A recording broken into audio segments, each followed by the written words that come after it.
Welcome to Pandom's playthroughs, the Lord of the Rings living card game playthrough, where I take two hands and play through the Lord of the Rings living card game by Fantasy Flight Games.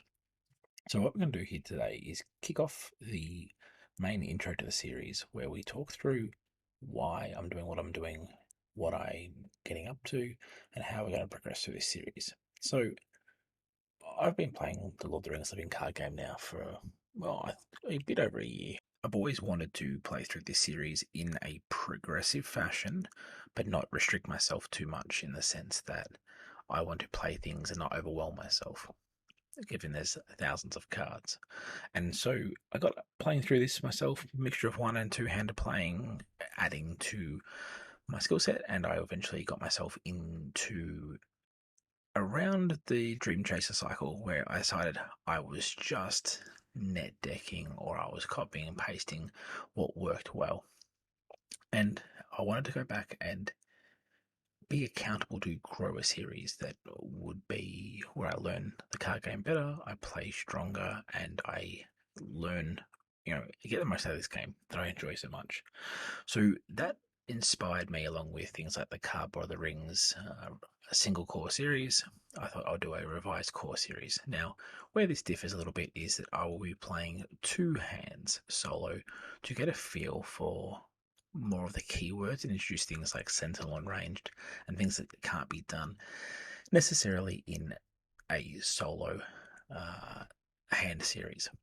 Now, that's a good thing for us who watch along at home, is that it's going to involve more heroes, more decks, but also probably give me a bit of a chance with regards to how I build my decks. So my thought process around this would be that I would build a deck that first player of one hand would have heroes from the introduced cycle. So we will go through each cycle in different orders, progression, but I'm going to fast forward a few. I'll talk on that shortly. Where I would play a hand made up of heroes from that entire cycle and build cards out of the collection.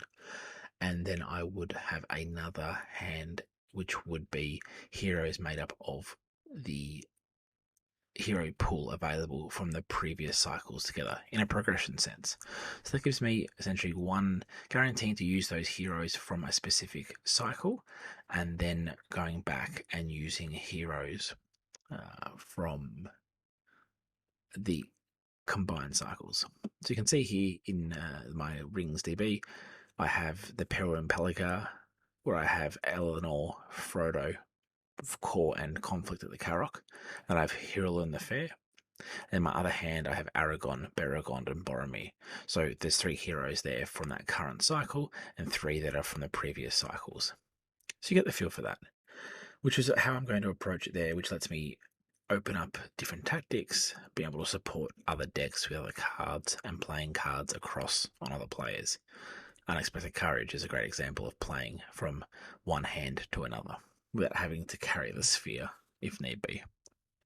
So that's what I'm going to do. You've already probably seen a video come out already, which would be the revised core series Passage Through Mirkwood. And this is more so to get a feel for what we're doing here. So I'll publish these videos as I get to them. We'll have two hands, and those hands will be published to Rings DB.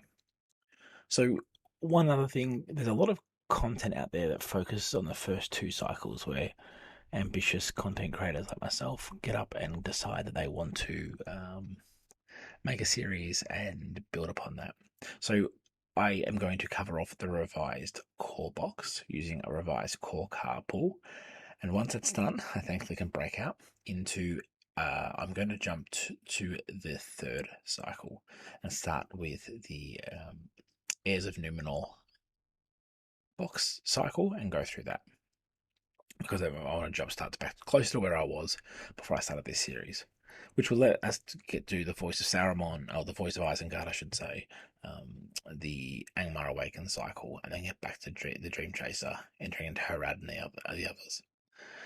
What is good about this is that it lets me get to content that moves away from the earlier learnings of Fantasy Flight into more meatier scenarios. One other thing as well to note is that the way we build the decks here is once I unlock a cycle, from the first, what would be the old deluxe box, essentially, all cards are available in that cycle to use. So we're going to play it how they tested it, where they did the play testing back in the day of all cards for a cycle at once, and then they divvied them up into the adventure packs. We're going to play it where we actually have all of the cards at once from that cycle. So that gives us a few choices instead of waiting till the last AP for a specific hero or a specific player card. All right, with that, let's get started. And your first video in the series, if you're watching along, should be the revised core series, Passage Through Mirkwood.